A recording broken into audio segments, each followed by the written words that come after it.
The longer you can delay infrastructure, the better. The longer you can wait to go rent the location. The longer you can wait to have this huge insurance bill or this huge software or whatever it is, these deadweight bills where you can't pass that cost along to the customer, the longer you can wait on that stuff, keep that money flowing into the business to spend it on marketing and recruiting. And I'll say that just over and over again, beating a dead horse, but marketing and recruiting are the two places you can put money to grow your business.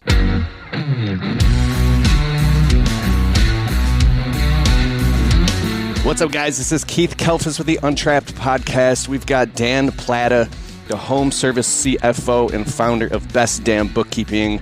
You're going to want to take notes. This is like an entire free course. Whether you're listening on the Untrapped podcast on Apple, Spotify, or you're watching this on YouTube, take some time to take notes. Dan has plenty of notes. This guy Got my notes today. Bro. Yesterday I was freewheeling. Today I got my notes. And you're going to talk about and teach us. I got two things today.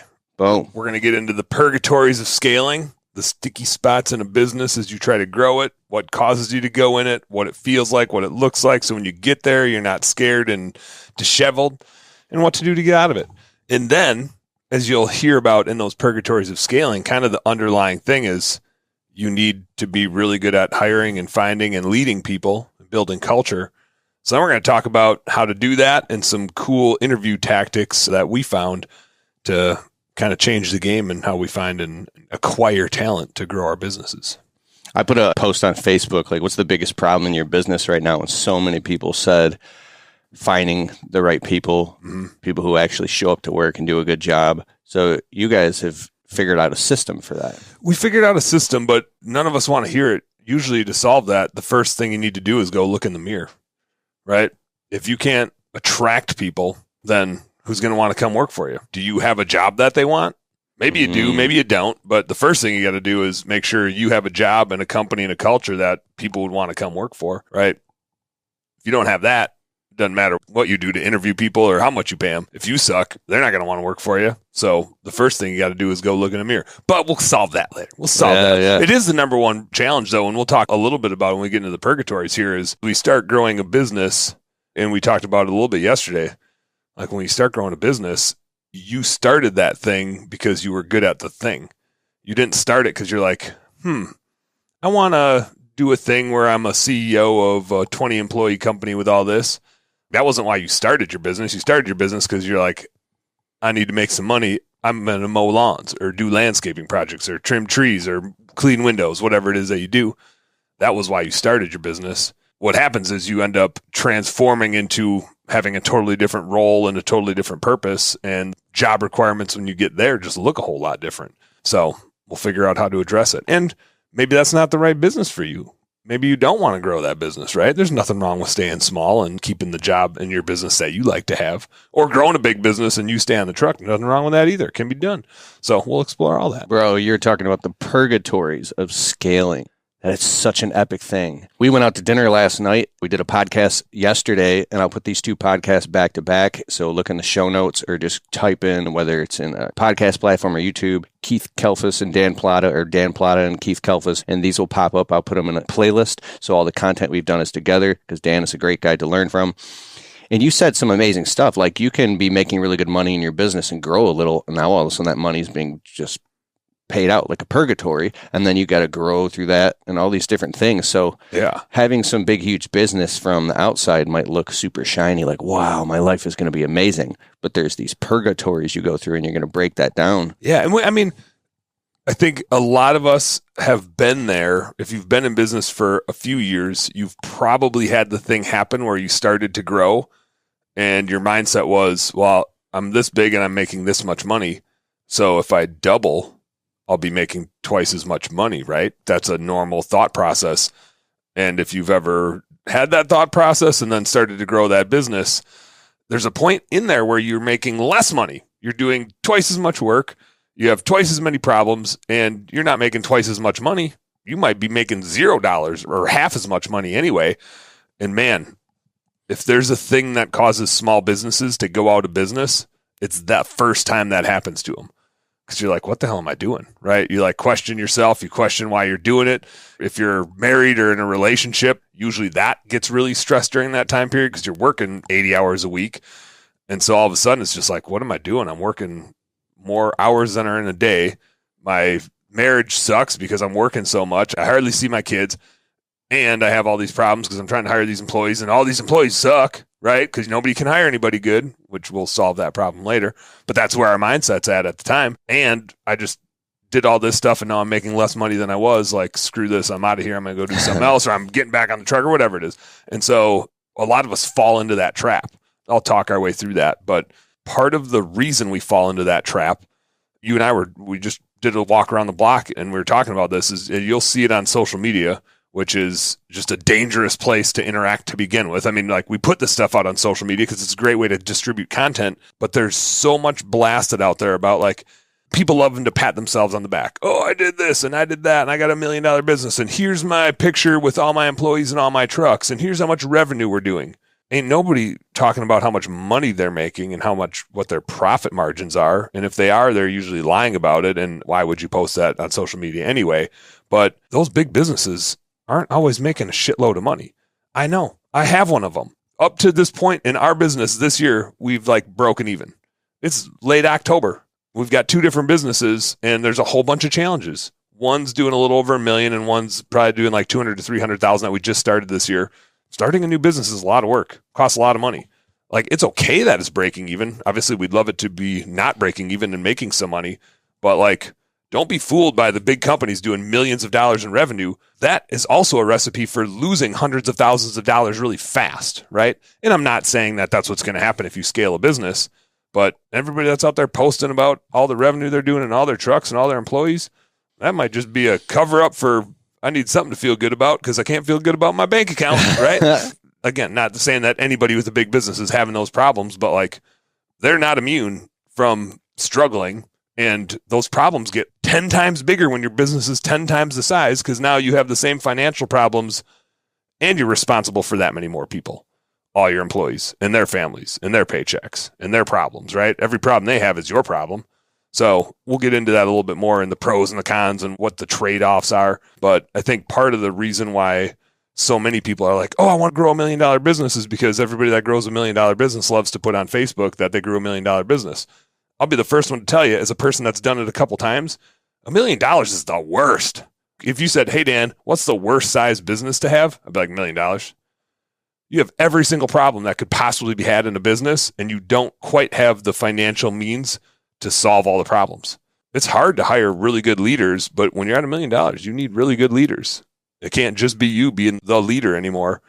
And that's hiring technicians. That's hard to do. Hiring general managers. That's really effing hard to do, right? And growing them and building that culture. So, I mean, not to say don't do it, but if you're going to grow $1 million business, sure as hell don't stop there. You don't want to hang out there. You better get to like 1.3, 1.4, 1.5, a little easier at that level. And you see all of the books for tons and tons and tons of businesses. And not only are you finance major, you've been part of and own and built several different businesses from the ground up. You've gotten invited and you speak around the country on stages about this. So here comes Dan Plata, the bookkeeper guy. And then you get up with real world knowledge and experience. So you can connect everything you're saying back to the numbers, and from the numbers back to what's really actually going on in the business at these different stages. Mm-hmm. So when you talk about it, you're not just talking about it, you've lived through it. I've either been the pilot or I've had a front row seat. You know, I mean, it's fun, but you got to love solving. It's like you're never immune to solving problems, right? It's just that the problems are different. And we talked about this yesterday about how, like, what fuels you isn't the money. The money is the thing that we talk about because it's the common denominator. It's like a theme, but it's the doing hard things and overcoming and problem solving. That's the thing that fuels us. It's like the pride of doing the hard stuff. When you're running a multi-million-dollar business, you're not immune from problem solving. In fact, the problems you're having are way more intense. And because there's so many dependent on it, it even gets that much more intense. And it's just more difficult to solve, like the equation's more challenging. But equally, when you overcome that, there's that much pride too. How cool is that when you can solve a problem at that level, right? So the problems don't go away. They just change. They get different. They get more challenging. And like I said, $1 million is the worst because all the problems are still kind of yours. You're not quite at the level where, in general, you're not at the level where you found somebody else that can solve those problems for you, or you've trained them to be able to solve some of those problems for you. So it's a pretty lonely seat when you've got that level of problems and you have all those employees and you're still the one that has to solve the really hard problems. It can be intense. Not to say don't do it. Not to say don't do it. Just know what you're doing. Know what you're getting yourself into. Bro. So when you are afraid of something, sometimes it's because you don't have enough clarity and information about it. And you learn about the thing. The more clarity you get, you say, oh, wow, now I see. It's like fog, and you're moving the fog, and you're seeing a path, like a map, like a territory. So when you talk about purgatories of scaling, I want to learn. You got this notebook here. You got all these notes, bro. I'm ready to get into it.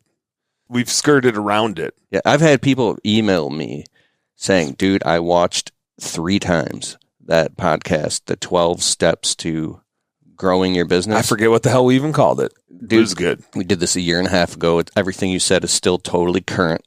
And people are taking notes on that, bro. It's changing people's lives and businesses, what you talked about. And I feel super grateful to be here and be part of this thing. This is my freaking podcast. Dude, it's like, come on, man. More. We were talking about it yesterday. The downside of having, like, I have my home service happy hour podcast.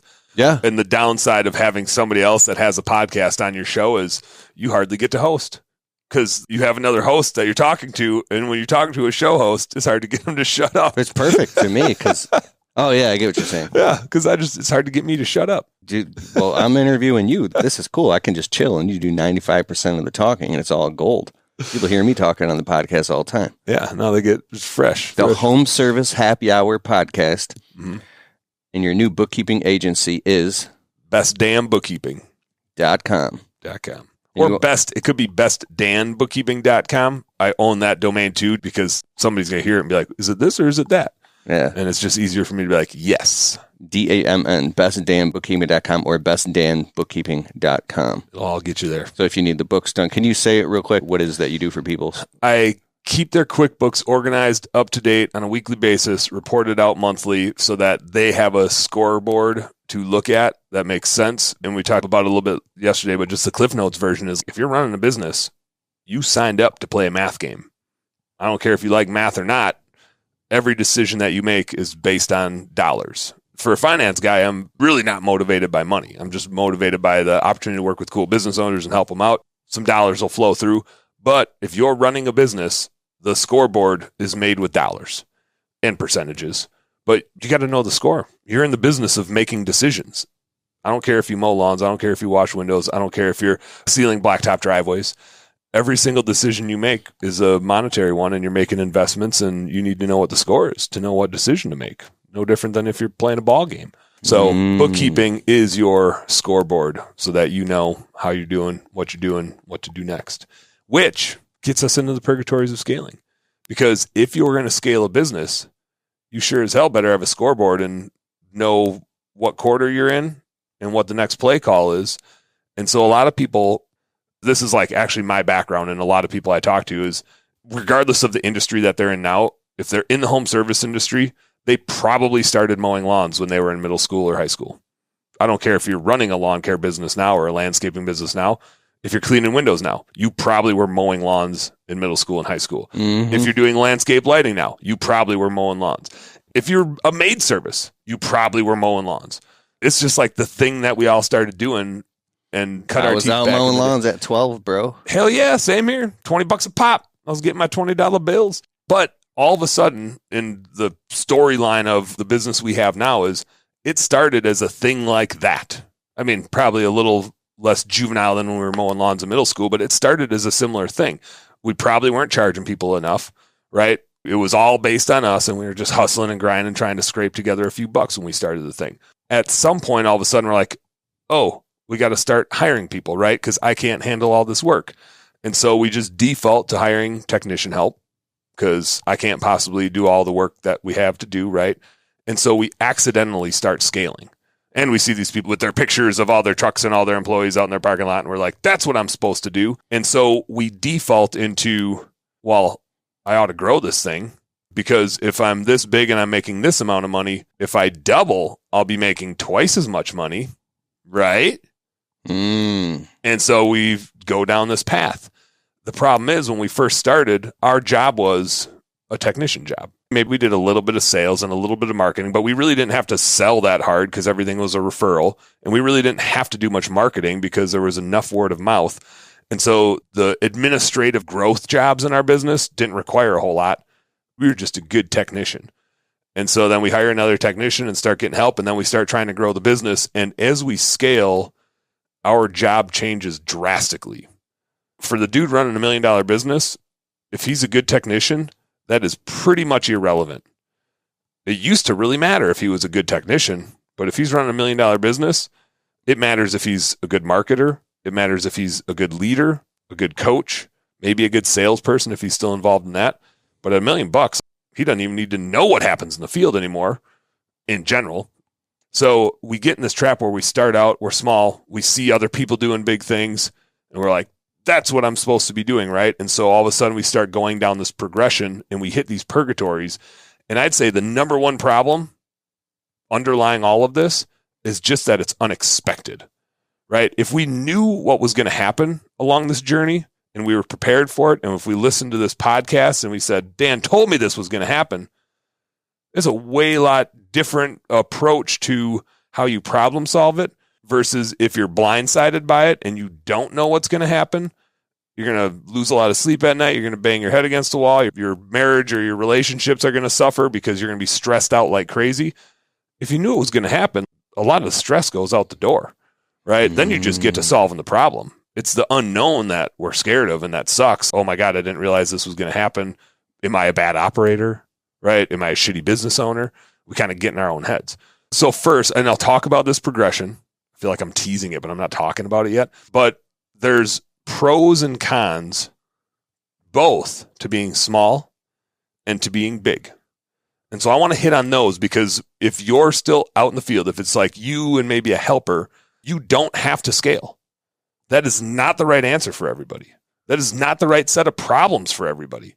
For some people, it sure is. And maybe right now it's not the right set of problems for you, but in 5 years, that is going to be the right set of problems. Maybe in 5 years, you've already solved all the problems and you're like, I'm good here, but I'm bored and I want a new challenge and I want the pride of overcoming hard stuff. You might decide to scale in 5 years, but maybe you stay small for now. Or you might scale and go like, no, that sucked. I want to stay small. There's no right or wrong answer with where you're at. Staying small is better for some people. Scaling is better for some people. No right answer. And that answer can change. Like if you decide one or the other today, it's okay to change your mind tomorrow, right?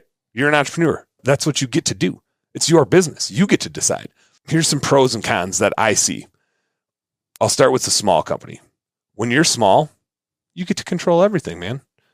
Anything that happens, it's up to you, which is kind of cool, right? You have your fingers on the pulse of everything. And if something starts to go sideways, you can fix it really fast because you're there, right? It's super simple to manage. You can pretty much run it out of your bank account. Like you can look at your business bank account and know if you're winning or losing. It's pretty simple to tell what's working and what's not working at that point. The customer relationships are easy because it's you. They're there for you, right? The problem solving is easy because you don't have a ton of marketing, right? Referrals and word of mouth are usually enough early on, and maybe you dabble with a little bit of Google or a little bit of ad spend. You have a website so people can find you, but you don't have to blow a lot on marketing to be full at that level. You don't really need infrastructure. You generally can run it out of your house. So that saves you thousands of dollars on those sorts of bills and the simplicity of not having to maintain a location. And so as you're spending money and making investments, your spend on that infrastructure is really small. So it's easy to be profitable when you're small. You can make a lot of money. If you're doing 250,000 in revenue as a small business, you can probably make $100,000 in different industries. Pretty darn easy. The risk is the cons of being small are if you get hurt, you're fucked.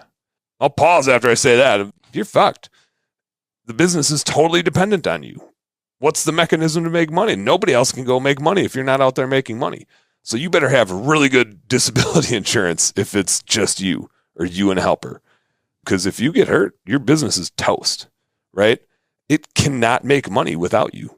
If you take a vacation, your business stops making money. You still probably even have a couple bills. So actually your business is losing money every time you leave, right? Because you're the hamster on the wheel. And so again, it's not the end of the world, but that's the trade-off that you're taking is this business can't make any money without you. If you get hurt, you're in a lot of trouble. The other downside is like nobody can make decisions without you, right? Nothing can happen at the business without you. You're the only one that's in a position to make any decisions. And my wife and I talk about this all the time, just decision fatigue, like mental capacity. If it's small, like what are we going to do for dinner tonight? I don't want to have to make another decision, right? You want to save your decision-making power for bigger decisions. And if you have to make all these small little decisions, it just eats up your mental load, your capacity to make more decisions. And so when you're a small business owner, all of a sudden it's dinner time and you're just like, screw it. I'm just going to pick something up on the way home, right? I don't even have the decision-making power to think about what I would make and what ingredients I would need and any of that stuff because my decision-making capacity is toast because I've been making small little decisions all day because there's nobody else that can make them, right? That's the kind of trade-off of running a small business. It's simple. It can be really profitable. You can make good money doing it, but it's really risky. Now, that's not to say don't do it. If you're going to do it, just make sure you have really good disability insurance so that if you do get hurt, you're not screwed. Your family's not screwed. That doesn't mean that scaling a business is all upside. Scaling a business has a massive list of pros and cons, and probably wouldn't surprise you that they're kind of the exact opposite of being small. That's like whatever is a con of real quick. I just want to insert one thing. Yeah. This was 2 springs ago.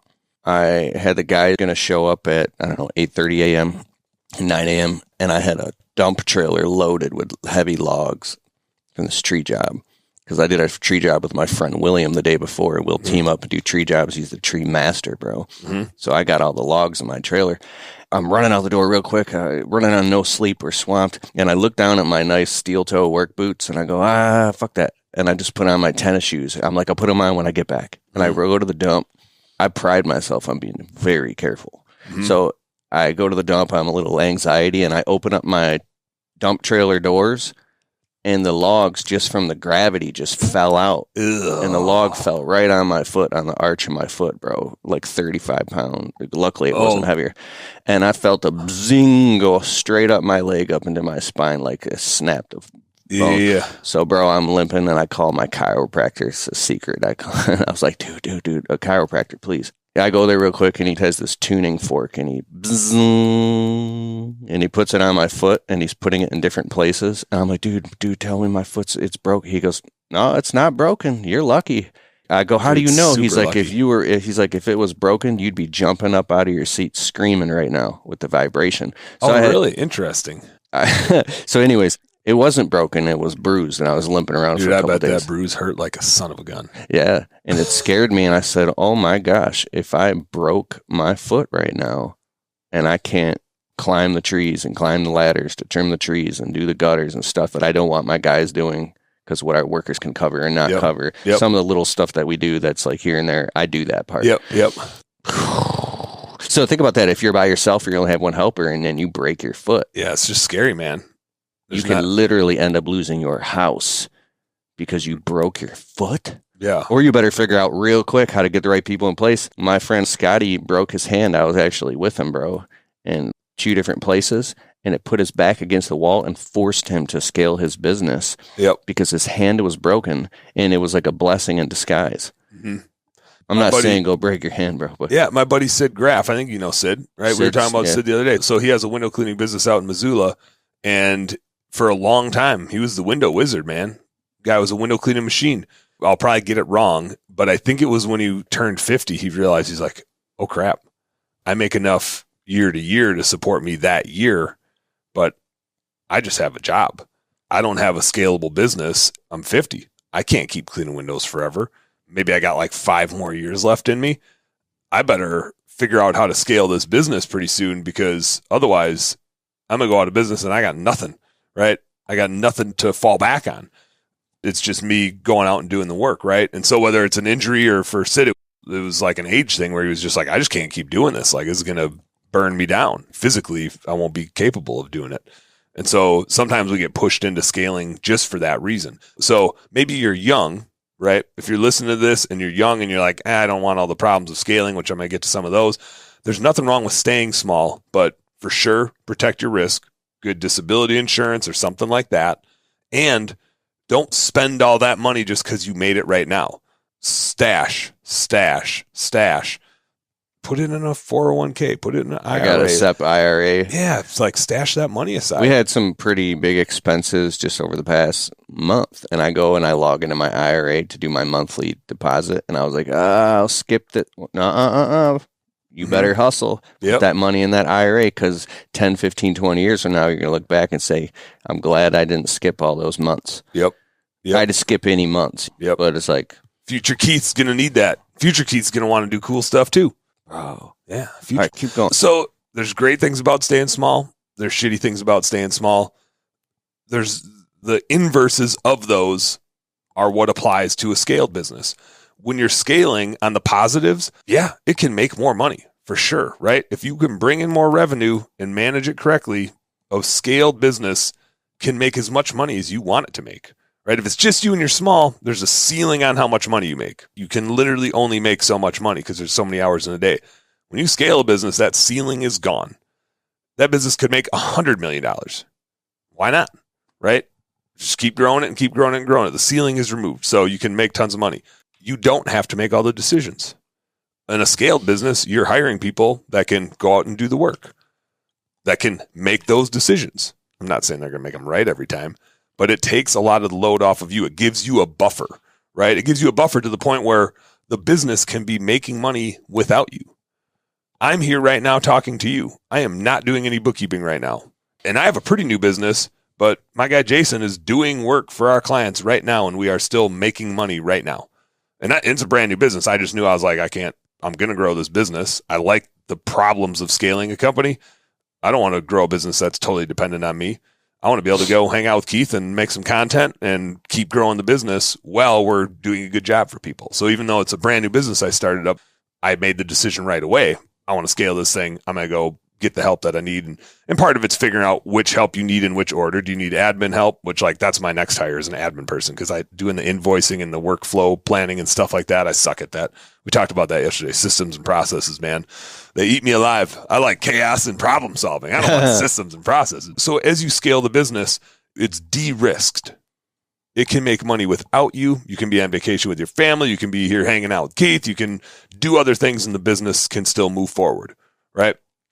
The downside is, just like it can make more money and it can make money without you, well, if it's not doing well, it can lose more money and it can lose money without you, right? If you're not there and you're out doing whatever you're doing, it can lose money really fast because it's paying a bunch of people that are making decisions. And if they're not trained well and don't have good systems and processes, they might not know that they're making crappy decisions and losing your money. Right? And it's easy to spend somebody else's money. If you have a bunch of employees, they can steal from you. We just had to fire a person in our Minneapolis business. We figured it was about $2,800 they scraped off of us. And that's not the first time it's happened to us. So we got to work on building systems and processes to alleviate it. But there's plenty of problems that go along with a scaled business. It's a challenge, right? The job that you had when you started is not the job you have when you scale a business. We were talking about this a little bit yesterday too, talking about being a CEO. And I'm like, man, I don't want to be a CEO. That's super boring. I like being a CFO and a finance dude and kind of a salesperson. I don't like being the CEO. That's like bureaucratic stuff. That's lawyery stuff. That's a bunch of documents and systems and process stuff that I don't want to do. Not to say that I can't scale a business, but there will be a point where I hire an integrator to be CEO and I'll play visionary. If we're talking the EOS business model. But if you're going to scale that business, you're going to have a different job than being just a technician. And that's cool, but are you good at being a leader? Are you good at building a culture and systems and processes? Is that a job you even want? Or do you like being out in the field? Dude, I just had a quick epiphany. I'm listening to everything you're saying. Yeah. And part of my ego said, man, we talk about business stuff constantly on this podcast. And I was like, that's because I haven't figured the shit out yet myself, and I don't have the freedom in my own life. And anybody listening right now, and I just want to turn this off and turn on some music. Do you have the fucking freedom that you want in your life yet? This is the shit you're talking about right now that creates the freedom that we say that we want. And it's been figured out. And you're talking about it.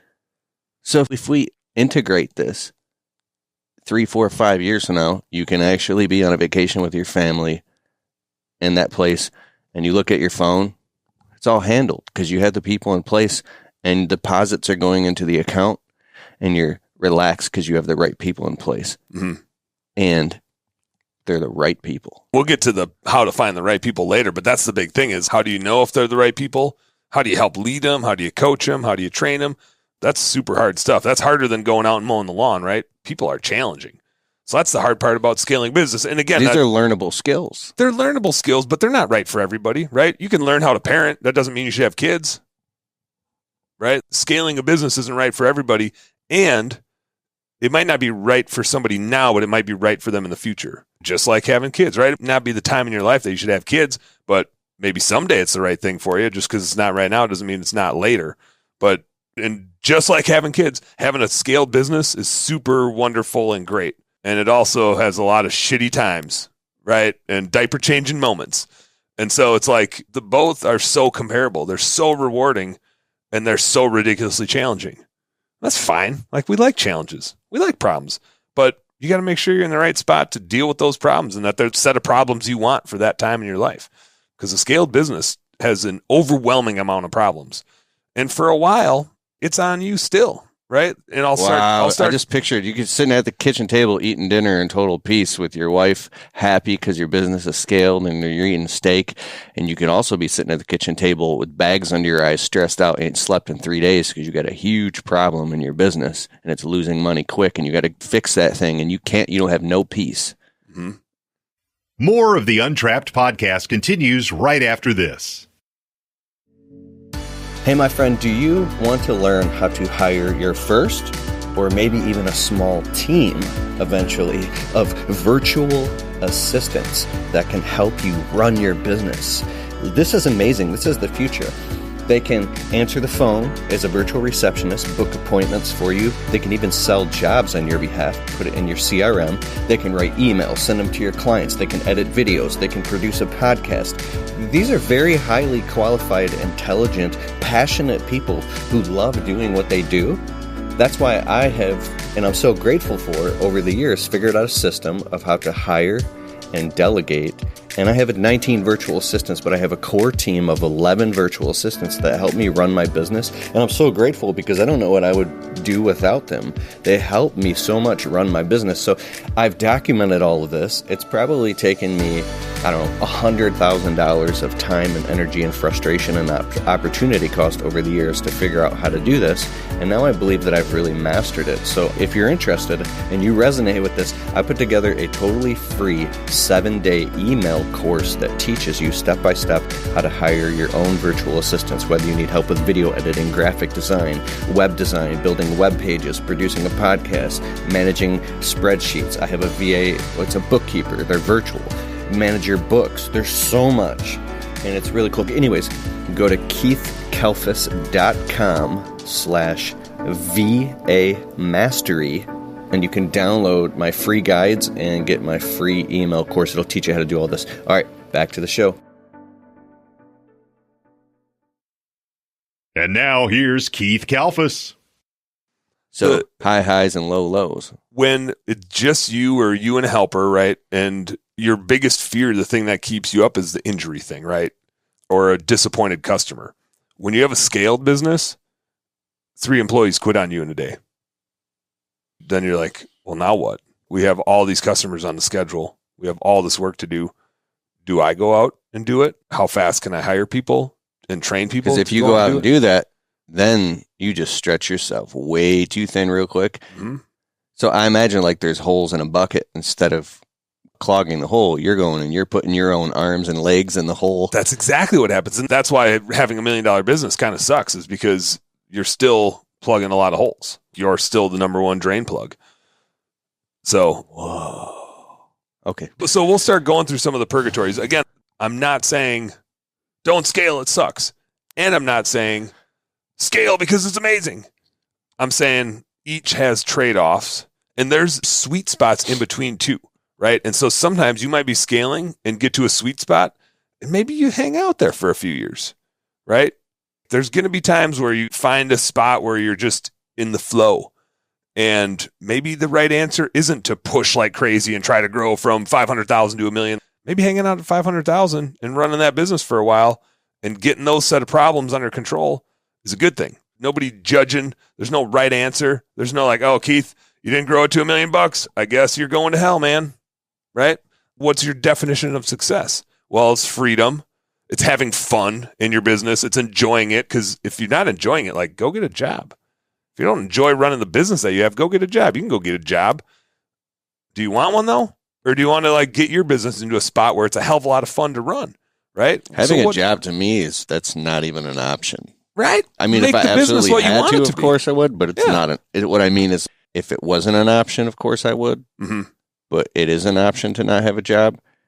It's just not a fucking option, dude. Yeah. I literally can't even, unless people are just crushing it, have very, very good jobs. And there are people who have good, unbelievable jobs, man. There's some great jobs out there. Absolutely. They're just not for me. I could not stand reporting to work and somebody tell me when I got to be to work and when I can take a day off, and I got to put in a fucking request to take a day off. But I understand it because it's a system. There's other people and you're part of a team. And that's why I think it's funny, us as like visionaries, I'm like, I know I need systems and processes to build this thing, but I don't want to follow them. I don't want to have to put in, I know that I need to have a system where my employees can log hours and put in vacation requests and accrue time off. I don't want to do any of that. I just want to do whatever I want to do today to grow my business.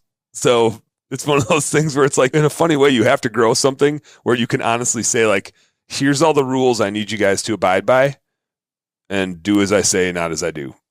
Because I can't possibly be held to these standards that I have set for all of you. It's a super funny thing. It's not forever, right? But there's a period in your business where you have to like find a way to be able to do that.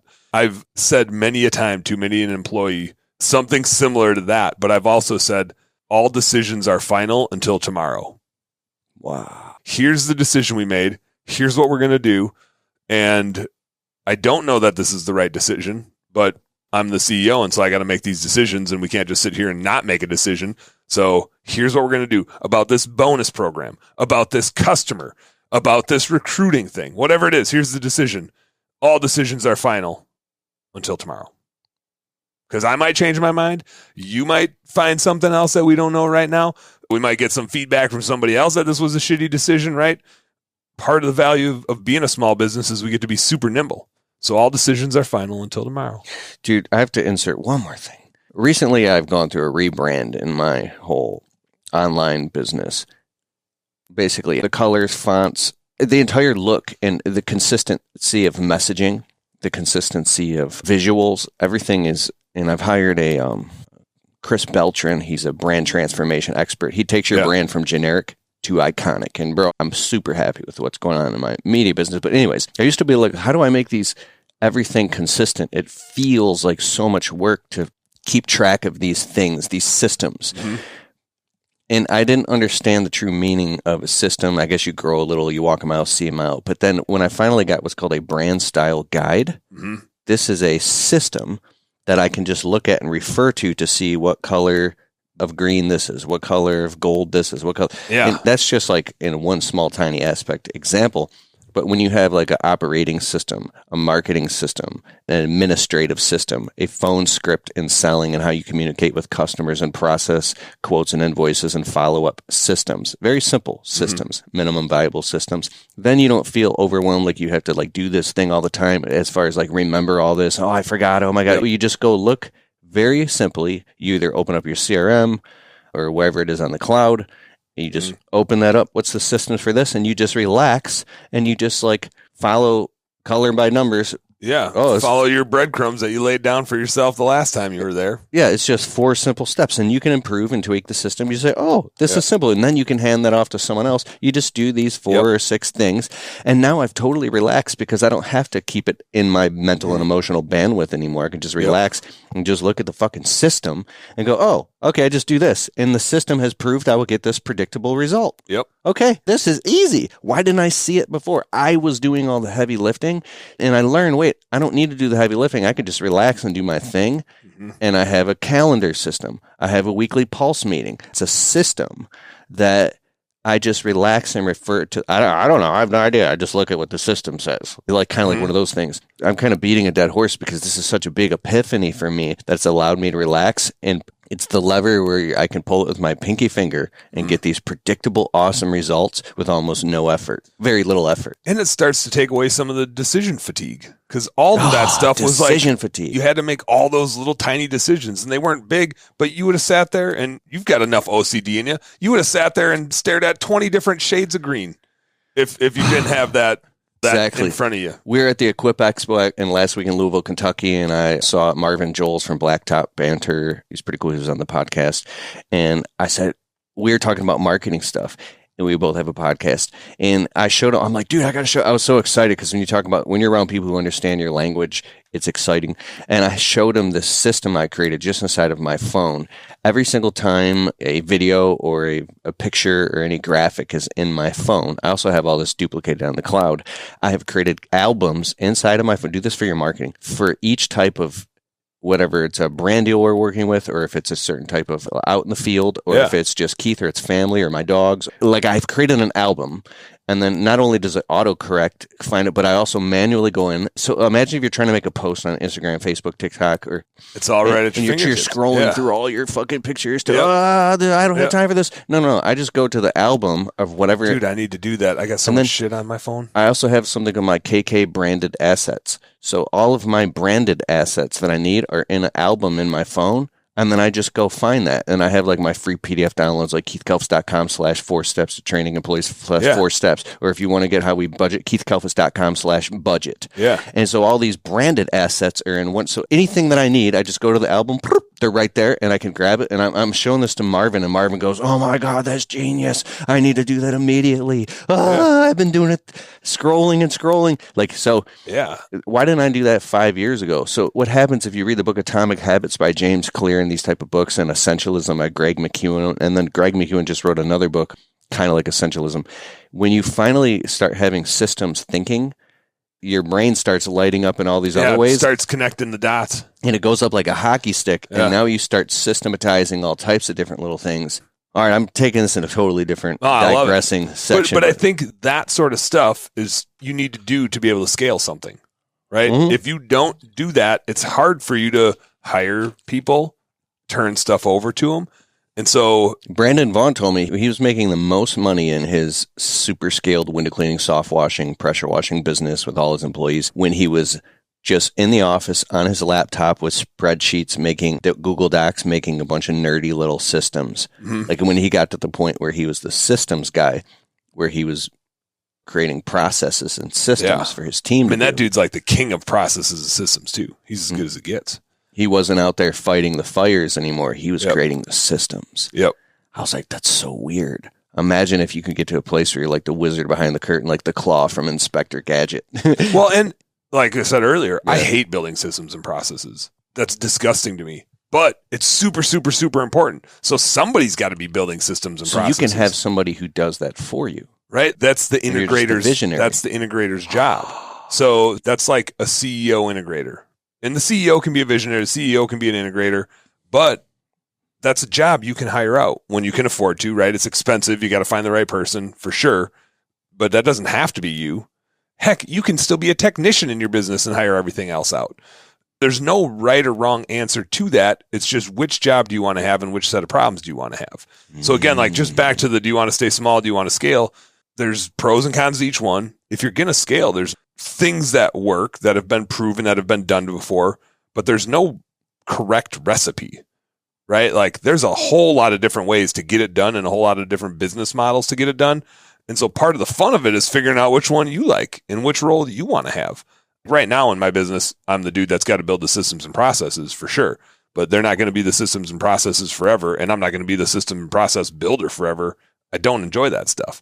I do enjoy making podcasts, making content, doing sales stuff, talking to business owners, playing CFO, building budgets. Cool. I love all that stuff, but building systems and processes and training stuff is not my jam. So first I have like a rhetorical question, but you can answer it. And then we're going to get into the stages of the purgatories and how to work through them and scale a business if you're into that sort of thing. So here's my rhetorical question that can or cannot be answered. What's the first thing that happens when you start scaling a business? Wow. I don't know. What is it? You lose a bunch of money. And that's the thing that people just go like, wait, I thought I was going to double and make twice as much money.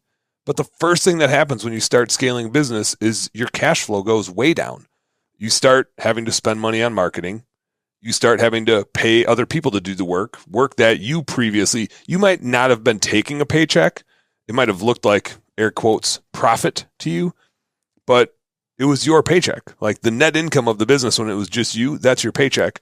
When you start hiring other people, they get that paycheck. They're the ones doing the work. You don't get that money. They get it. You have to pay the employees. So you're paying them. You're spending money on marketing because now you got to make sure they have enough work to do. You might start renting a location because you don't want them coming to your house as you start scaling a business. That's expensive. And you can't really like raise your prices and tell your customers, hey, Mrs. Jones, I'm raising my price because I got to rent a bigger location. Like, yeah, your wife's out trying to get a suntan and then you got grown ass men showing up. Yep. Yeah. Yep. To pick up tools and shit. Yep. Keith, you got to go rent. You got to go rent something. But so all of that infrastructure starts to fall into place. Now you're spending more money on marketing, so you got more leads, so you need help answering the phone. All of a sudden, you need all this infrastructure. It doesn't generate a return right away. And again, you've got these employees that you need to pay that are doing the work. So now you have a different job. Your job is kind of like ops manager, general manager, salesperson. You need to grow this business to be able to afford all this stuff that you just put in place to scale. That doesn't happen overnight. So there's a stretch of time where you're going to go backwards. And that is where people are surprised and aren't prepared for that. And so they get there and they go, this sucks. I'm working twice as hard, right? Now I still have to save the day every single day. I still have to make all the decisions. Now I also have to like babysit these two clowns that I didn't train properly, so they're doing a shitty job, right? That, like we've all been there and hired those guys that don't show up every day, and you're trying to chase them down, and then they do a crappy job. Sometimes we get really lucky with our first hire too, but sometimes we totally botch it, and we'll get to that in a little bit. And you're paying for all this infrastructure stuff, and so you got all these bills, all these problems, more customers, more angry customers because those two dudes that you hired didn't do a great job. And you're wondering if they're showing up today or not, and you're losing sleep because if they don't, then you got to go out in the field, but you're going to work on this thing, and you had this other bid you were going to do today and all this stuff, right? So now you have more problems, and you're making less money. Bro, I sent my guys last fall to do a side job, and I inspect what I expect, and I make sure they send me pictures, and they normally do great work. I don't know what they were thinking, bro. It looked like they didn't grade it properly. It looked like a big boob. Like, and there was two of them. It just looked weird, bro. So it's like to the point where you're like, did you guys do that on purpose to be funny, or did you do that bad of a job? Yeah. So I wouldn't have been able to sleep. I said, rip it all up and redo it all. Even the customer was like, no, it's fine. I'm like, nope, that's not up to my standards, bro. So I had him rip it all up and redo it and regrade the shit and fix it. Yeah. I made like $70 off a multi-$1,000. I didn't even give a fuck. I just wanted it to be right. Yep. And I didn't care and they made that shit right. Anyways, so yeah. We had a similar one. And again, $1 million business is not immune from this. My partner in Minneapolis, Andy, he had 3 guys go out to gutter clean a property management job, 250 units with like one of our really good property management partners, 250 units. He talked to these guys in the morning and said, hey, whatever you do, don't blow out the gutters if they're wet. Do it by hand. Very clearly made that point to them. Do not blow the gutters out if they're wet. You need to do it by hand. Did he say why? I don't know if he did or not. I wasn't there. But I think it was like a $4,000 job, 3 dudes, and they get commission on it. They get 23% commission. So they were going to make bank. They were all going to make like a couple $100 that day. They were done with that job by 11 o'clock in the morning. There's no way that they did them by hand, right? There's no way. Now, the gutters weren't super filthy yet either, but the pictures started rolling in around noon. And when Andy sent them to me, I thought there was like a bug infestation on the siding because it had all these little like black dots all over it. No, that was just the mud and the tiny little leaves sprayed on the siding. All over the place. All over the place. And they left. They left that job. And you can't just blow it off with the backpack blower or something. You have to go take water and rinse all that shit down. Guess what? And clean up your mess. Where are you going to get water from? All their water shut off. Andy was out there with his brother with microfiber towels, wiping down all the siding after dark, going out there. $1 million business. Still dealing with stuff like that. Oh, right? My God. Now, it's a solvable problem, right? But it's just one of those, that is a thing that happens when you scale a business. Now, we'll move on. We did that shit last fall, bro. I have a customer. Every single fall we come and we do all the windows and do all the gutter cleaning. Same thing every time. We blow out all the gutters with a backpack blower, and then we water fed pull all the windows, get in and out, boom, boom. This time, I had never done it when it had rained and these gutters were packed, and I didn't know. I'm like, why does everything look so clean? 4 days before, she just got all the gutters and soffits and everything painted pure white. She didn't call me to clean the gutters out before. And the gutters are packed and they just painted. And just like by habit, we do this every year. I just run around with the backpack blower and blew out all the gutters like an asshole. Bro. Dude, she came out furious. There was muddy streaks going down the brand new white gutters and on the soffits and fucking shit blowing all over the place. And I was like, and then I realized what I did. I go, oh, shit. So we had to re-rinse everything and re-clean it, wipe down with microfiber towels. Yeah. Dude, we were there for an extra 2 whole hours and had to re-water fed pull all the windows and wipe down everything. Yep. We got it looking very, very clean. But like, at least I should have. At least you stayed there and fixed it. Oh, I fixed that shit and I learned my lesson. The fact that those dudes left that job, I don't know if they just did the whole thing with their eyes closed. If they were just like, well, the gutters are empty. You know, it's like, what were they thinking? So point being is like the problems don't go away as you scale. They're different. And I mentioned we had somebody steal from us. Well, it was our general manager that stole from us. So normally it would be the general manager's problem to solve, but they aren't with us anymore. And so it became Andy's problem to solve.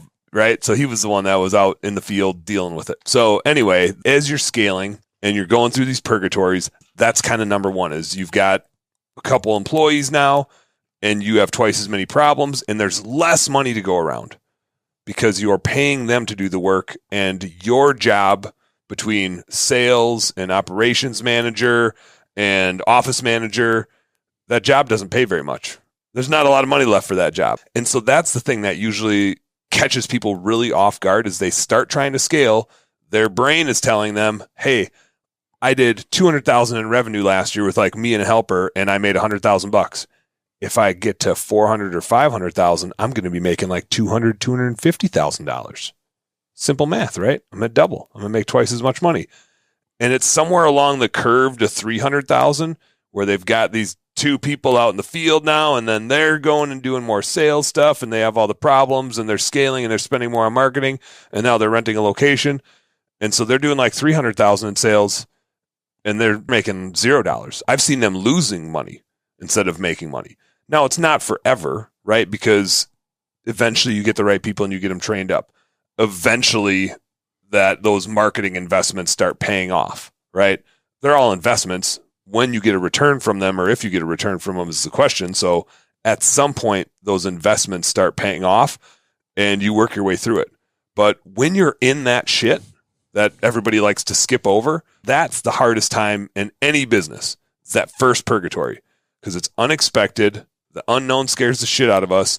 We thought we had it figured out. We thought we were just going to grow and make all this money, and we were making a lot of money. And so the worst is usually a lot of times we built a lifestyle based on making $100,000. And then we start growing our business and living our life with a $100,000 wage expectation. And now we're making $30,000 and we're like, uh-oh, where's all my money? And so a lot of times guys will bail out. They'll either get rid of their business, right, because they think they failed, or they'll fire everybody and jump back on the truck because these guys are idiots and nobody can do it as good as I can do, which isn't true, but that's what our ego tells us, is it's got to be us out there doing it because we can't hire anybody and nobody will do it as good as us. And that's just like a defense mechanism because we're afraid of this thing that just happened to us, right? We just got our teeth kicked in. Mm-hmm. But if you knew that was going to happen, then you'd be like, well, let's just start solving it. Like, I mean, again, I'm growing this new bookkeeping business. I know that's going to happen. I already can see the first account manager that I hire, I'm going to go from making probably like personally $100,000 to zero. The first account manager I hire to replace me as an account manager, the first finance person, I'm going to go from making $100,000 to $0. But I know that it's going to happen. And that's a hell of a lot different than not knowing it's going to happen. Mostly because I can at least brace my wife for it. And she'll be like, well, you're making good money. We should do this. We should go on this vacation. You should buy a new truck. I'll be like, no, because I'm about to lose it all, baby. But so it's just so different if you know it's going to happen. It sucks. It sucks if you get blindsided. It's different if you know it's going to happen. He's about to lose it all. I'm about to lose it. I'm like as if I'm going to Vegas. What the fuck? Oh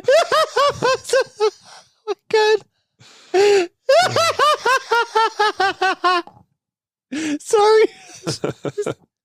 That was the funniest shit I ever heard, and I'm not exaggerating. I gotta regain my composure. Tell his wife, we're doing great. We're gonna lose it all. About to lose it all. Keep going. Whew. So it's so different if you know it's going to happen and you can start problem solving for it in advance, or you build it so that it can handle that in advance, right? It's the unknown that sucks. So here's a few things to get through Purgatory 1, because it's going to happen. Now, it's different dollar amounts for different industries, so don't get too hung up on where I say it's going to happen. And if you start addressing these problems sooner, you'll go through Purgatory probably at a lower dollar amount. But really the goal is like, how fast can you get through it? Because you can't hang out in a purgatory. Like, you can't hang out at $1 million business, or you'll be Andy going out and wiping siding off with microfiber towels. So usually this purgatory happens around between 200 and 300,000. In different industries, you can do around 200,000 with like you and helper. And then you get in that mindset of, I'm going to double, I'm going to do 400,000, I'll make $200,000. Then you go through the shit. And usually when you come out of it, which you will, if you do these things, usually when you come out of it at like $400,000 or $500,000, you're like, oh, here we are. You're not making 50% profit margin anymore. At this point, you listen to the podcast we did yesterday and you're an S Corp and you're taking a wage. And so now you're taking a wage of like 40, 50 grand, and you're taking distributions of maybe 40, 50 grand. And you're probably making the same $100,000 that you were when you were doing $200,000. But now all of a sudden, like, it's not just you. And you're not a slave to the field. And if you do get your foot hurt, the business can still keep making money. And you can probably hire somebody else to help answer the phones, right? So all of a sudden you start getting some insulation and you get freedom. You probably are making the same amount of money at 400 to 500,000 that you were when you were doing 200,000. There's not a whole lot more money there. It all goes to different pieces of that business to support you, but you bought yourself a hell of a lot of freedom. Here's how you do it. I got bullet points and I'm going to check them so that I don't miss any. Number one bullet point, and you elaborated on this one yesterday, which was helpful. You really got to dial in your cost of goods sold, your COGS, which is everything that it costs you to go out and produce the revenue. If you don't have that process dialed in, it's really hard to scale a business. If one time you go and do a job and you make 30% margin on it, and the next time you make 70%, and the next time you make 50%, if that's not like a repeatable number, it's really hard to know how much money are you going to have left at the end of the day to grow marketing, to hire an admin person. If you can't stabilize how much money you make and have a predictable amount of money you make when you go out to do work, it's really hard to scale that business because you don't know how much money you're going to have left to invest in it. So cost of goods sold is the labor in the field. How are you paying them? If you can find a way to pay them like a commission or performance style pay, that helps a lot. but also just like matching how you charge customers with how you pay employees is super important so that you de-risk yourself and it's predictable. Your fuel spend, right? A really tight route, not blowing money on inefficient driving all over town. And then supplies, tools, and equipment, not spending money on every other piece of equipment and every other toy for every other job. You got to manage that cost of goods sold really tight to make sure that in most of our industries, green industry specifically, you need about 50% of that money to come back to the business after it pays for everything to do the work. So if you book $1,000 job, it needs to cost you less than $500 to complete that work. Labor, materials, supplies, fuel. Maybe a 50% gross profit margin. Nailed it. Yep. You want around 50% gross profit margin. Now, when you're really small, you're going to be like, man, that's making too much money. But remember, like, you haven't spent anything on marketing yet. You haven't spent anything on the person to answer the phone yet. You haven't spent anything on your infrastructure yet. You haven't spent anything on recruiting yet or repairs and maintenance yet. So you need What's 50. The max labor? That should be like, can't go over 40% or something. I like to have it in the low 30s. Wow. Fully loaded, low 30s. If it's higher than that, you're not charging enough, is what it usually is. Gosh. So you can get it down that low? You can get it down that low. Now, it depends on the projects. If it's higher than that, there's a couple things going on. One is you're probably not charging enough.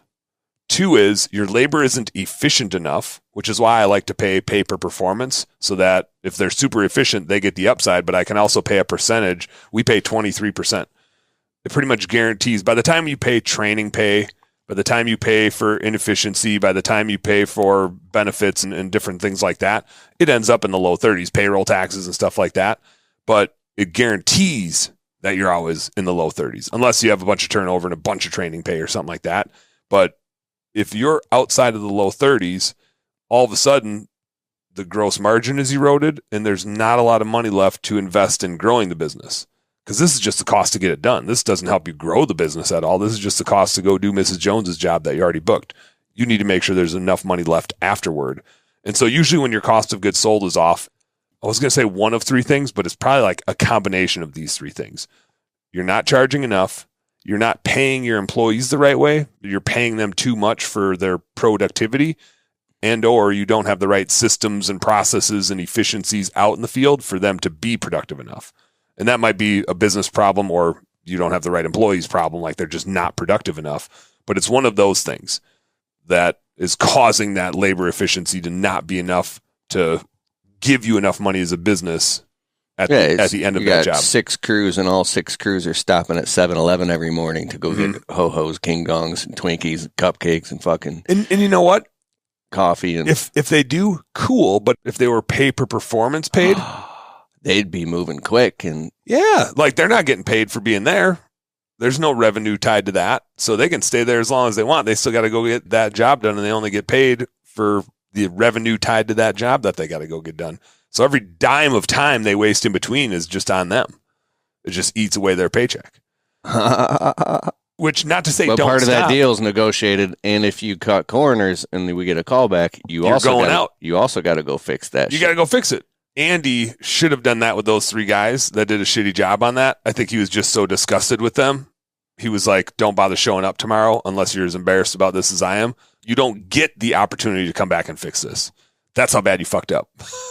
Like, you don't even get the opportunity to go back to that property. I'm not letting you back there. You screwed it up that bad. Normally, you would send those guys back to fix it, and they're not making any more money. They got a percent of. He actually cut them to hourly for that job and was just like, hey, if you're going to do that, you don't get all the upside that you would have gotten by having a great, efficient job. But anyway, so number 1, dial in your cost of goods sold, making sure you have a system to make that repeatable. Number 2 is don't be afraid to hire some part-time administrative help. Kind of goes along with number 3, which is don't rush off the truck.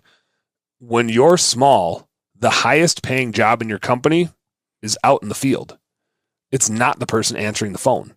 It's not the person doing the marketing stuff. It's not the person doing the sales stuff. There's not enough of that to pay that person a lot. And what tends to happen is, and this is again like a fact of social media, is everybody wants to get off the truck because that's for technicians. I'm a business owner. I'm going to get off the truck. The problem is we demote ourselves to be an office manager. The office manager gets paid less than the technician does. And now we just took a lower paying job. That's really a part-time job. It's not even a full-time job in this business. And we hired somebody and are paying them the highest paying job in our company, which is like the lead tech role. So hire a part-time. The other cool thing about the admin side is you can hire that part-time really easily.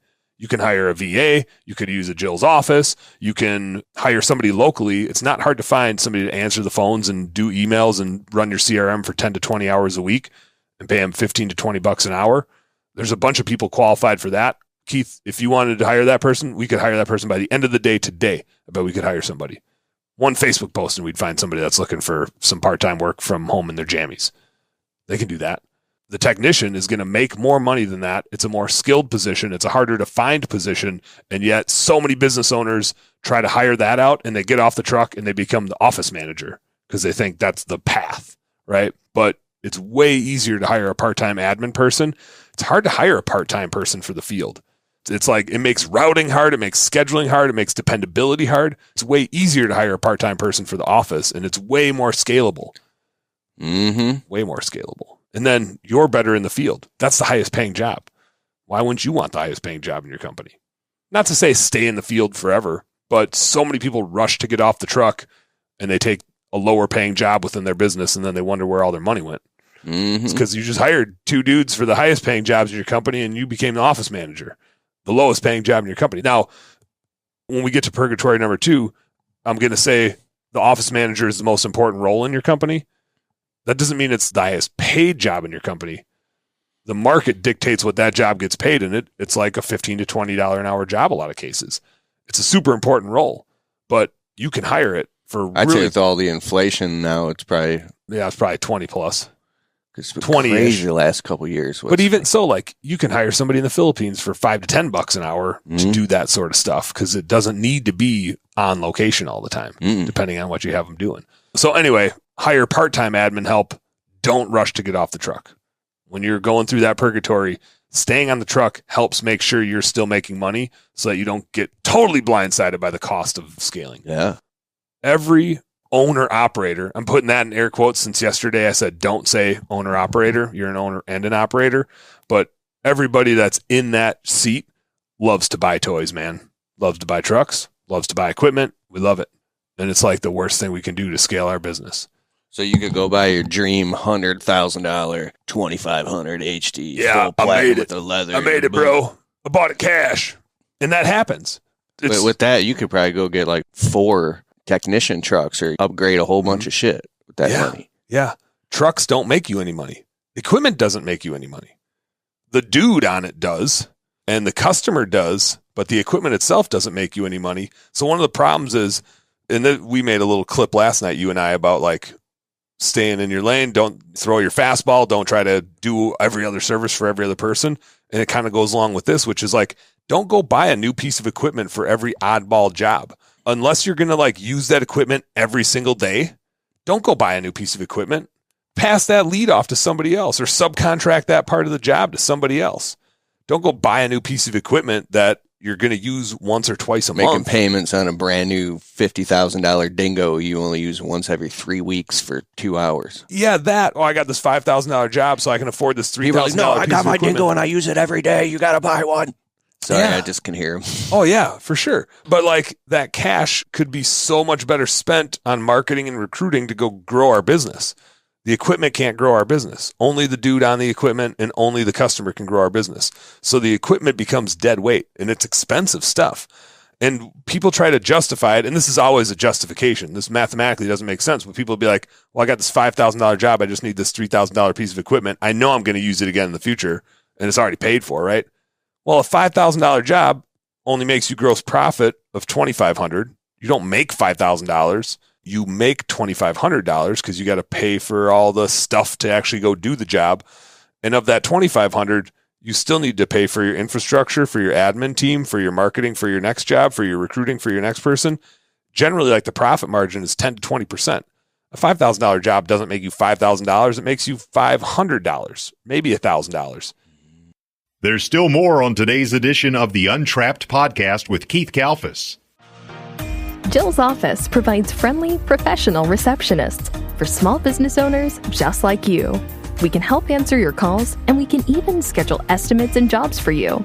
Try Jill's office today and get a $25 discount when you say Untrapped.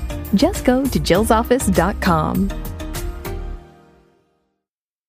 And once again, here's your host, Keith Kalfas. You didn't pay for that $3,000 piece of equipment. That just cost you a shitload of money, and you're down thousands of dollars now. Thousands of dollars you could have put into marketing or recruiting to actually go grow your business. Instead, you just spent a bunch of money on a piece of equipment that you're not going to use every day. Into a couple narrow services that you expertise on that you can crush over and over and over and over and over, super efficient. When you talk, it makes my brain go into all these different little epiphanies. You're going to the next one, though, which is keep throwing your fastball. When it's just you, yeah, you can go solve all these problems for the homeowner, right? You could be doing their damn dishes if you wanted to, but you can't scale a business where you hire somebody and you're like, well, we do people's laundry, we clean their house, we clean their gutters, we pressure wash for them, we do their landscaping for them, and we also tinker with their HVAC every once in a while. Could you do it? Probably. Are you going to be able to hire somebody and train them to do all that? Hell no.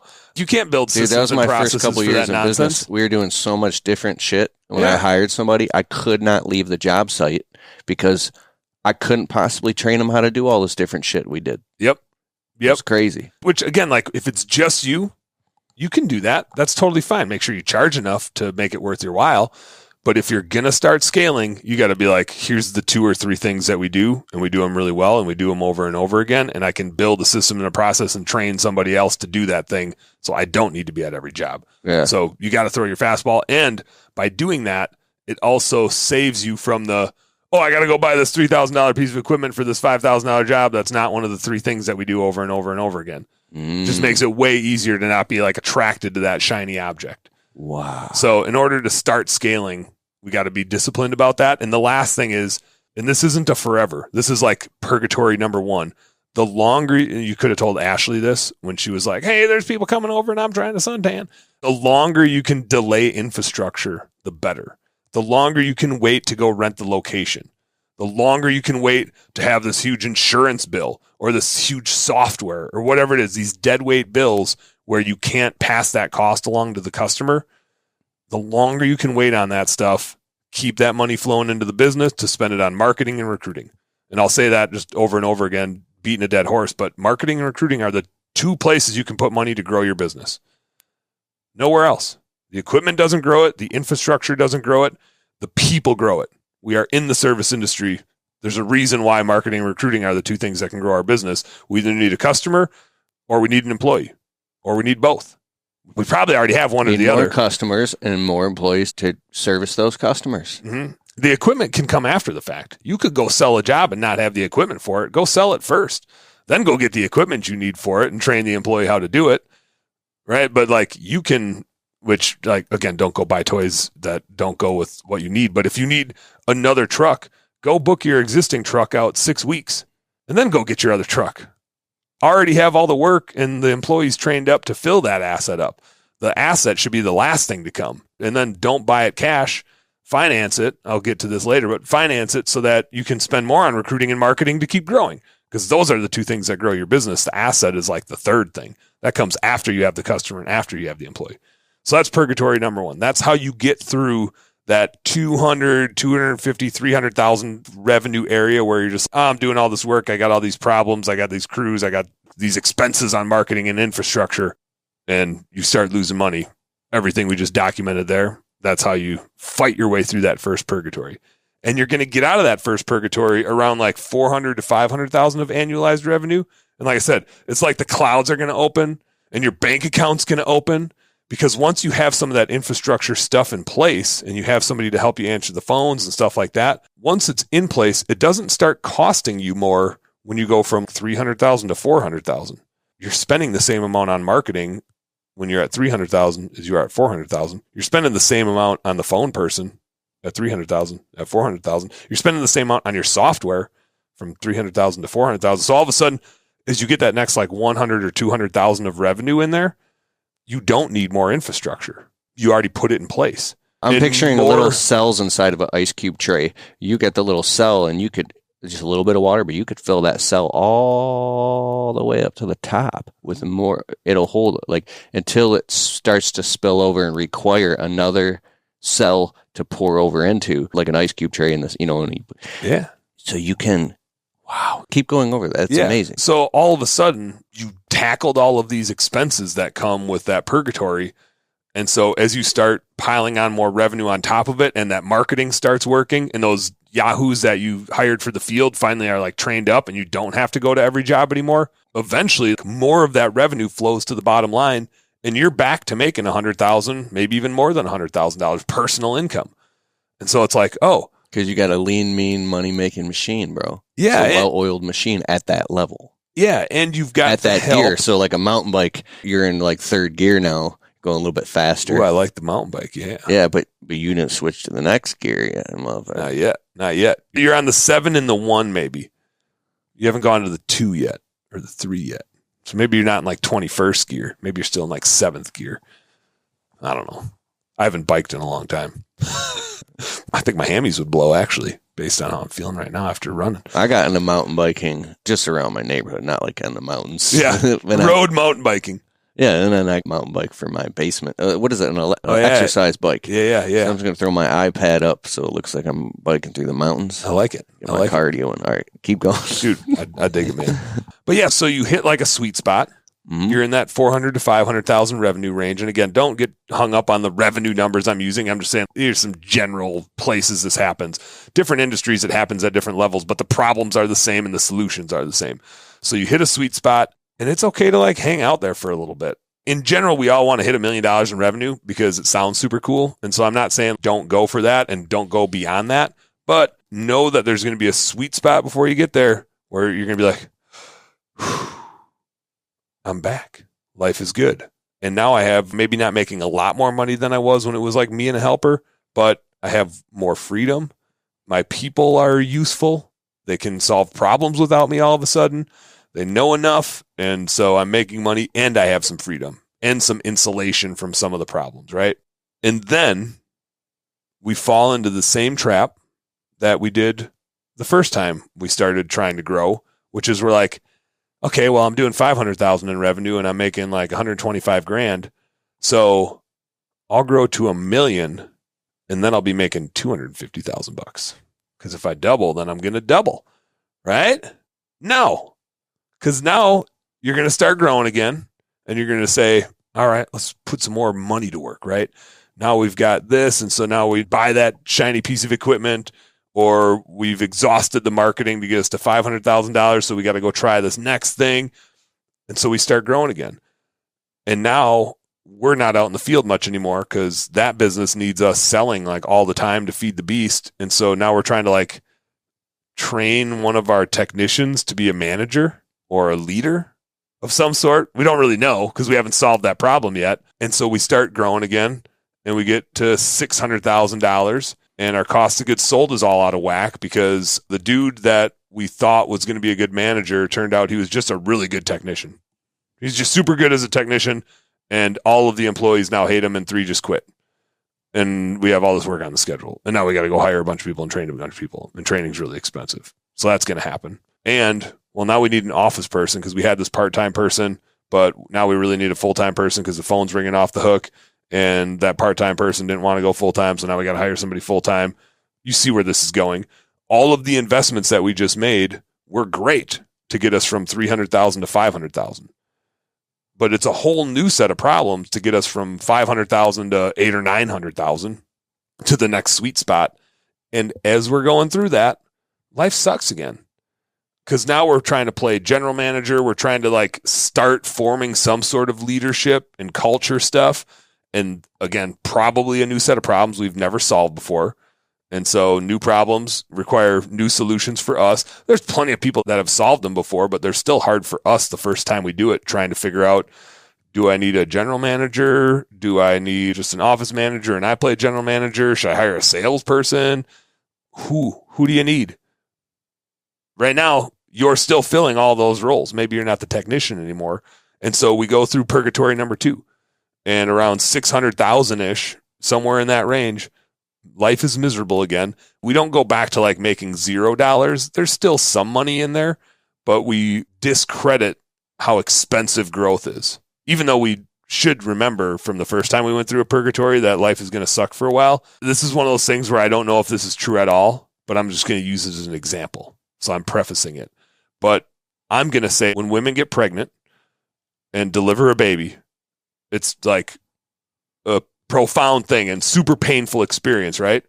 But if they remembered how painful it was, they would never have another kid. So why the hell do I have 3 kids?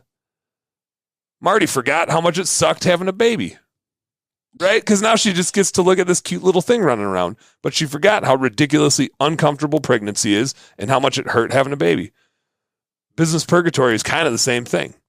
No, it's not at all the same thing, but it's a metaphor. So it's not at all the same thing, but it's the same type of process. You're in this steady state and you got this cute little kid running around and you're like, let's have another one. And then you're like, oh shit, like I forgot how uncomfortable this is and now I got to have this baby. And then, I don't know, then we did it again for some reason and went for 3. But business is kind of the same way. It's like you forget how much it sucked going through that growth spurt. And because we all have short memories and we kind of remember, Steve Ranella, who hosts the Meat Eater podcast, says it like this. There's those moments in our life that really suck, even when we're doing like fun things. And he calls them type 2 fun. Type 1 fun is on a roller coaster when you're just like, woohoo. Type 2 fun is all the shitty stuff, but it's the stuff you reminisce about. And if you ever notice, like in your business, when you're reminiscing about it, at the time, it sucked.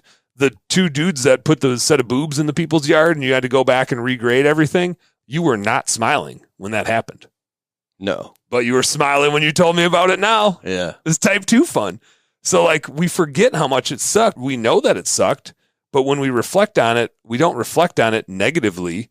We reflect on it laughing. It's funny, isn't it? Why do we do that? Why do we do that? I don't know. But because of that, we're like, let's do it again. So we enter into a new purgatory because we say, let's do it again. But now we have a whole new set of problems to solve. Now we got to like hire managers and train leaders. And we've never done that before. We've only done technicians. Now we need training systems because we're not even going to be out in the field training the people anymore. Now our ops manager is going to be out in the field training people. And again, maybe that ops manager sucks at leading people and maybe they're not a really good leader or manager and then people quit and it gets really choppy. So purgatory number 2 is kind of in that $600,000 range. And it's just because all that happened is we encountered a brand new set of problems. It's not good or bad. It's just a brand new set of problems that we haven't solved before. So there's solutions to those problems. You want to hear them? Yes. All right. Kind of back to how we solved the first purgatory. I think in here, our cost of goods sold usually gets out of whack again because we maybe built a system that we could manage and maintain our cost of goods sold. Again, the labor to get the work done, the fuel and stuff like that to go get out there and run everything, and then the supplies, tools, equipment, material on the truck. So those 3 things make up our cost of goods sold. And we thought we had a system built, but now we just turned over that system to like an ops manager dude or a lead tech type of dude.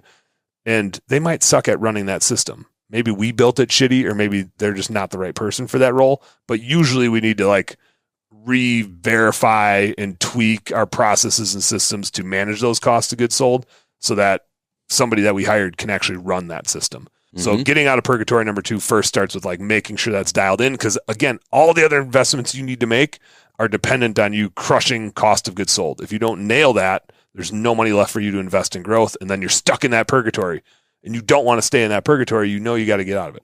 So number 1, confirm that your cost of goods sold is dialed in. Number 2, we'll talk about in a little bit here is obsess about your recruiting processes, your hiring processes, your training processes. This is where you begin to realize after you've hired so many shitty people to get you where you're at, that the most important thing in your business is having good employees. If you have good employees, your business is so easy to run. If the people you hired did exactly what they were supposed to do day in, day out, never had an issue, which is not reasonable, not going to happen. But the closer you can get to that, your business is not complicated. Your business is not that hard to run, right? When your business sucks to run, it's because your team isn't doing what they're supposed to be doing. And if you have a shitty team, your life really sucks. Happy clients, happy employees. Happy business owner. Happy business owner. But you won't have happy clients if you have shitty employees, right? But it all leads back to the leadership of the business. All leads back to the leadership. That's why I said earlier, like the first thing you got to go do is look in a mirror. Does anybody actually want to come work for you? Are you fun to work for? Are you motivating to work for? Are you exciting to work for? Or does somebody show up dragging in, not pumped to come and see you for the day, right? Do they respect you? Do they want to follow you? Maybe. I don't know. Go look in a mirror. Find out, because if you can't say hell yeah to those questions, how the hell are you going to scale a business? You're asking a whole bunch of people to follow you to your promised land. Do you have a promised land and a vision that's worth following? Maybe, maybe not. So you need to get really good about the systems and the processes. One quick thing is, if you're not super, super passionate about just landscaping, it's like, how am I going to grow a business that I'm not and be that happy guy that people want to follow?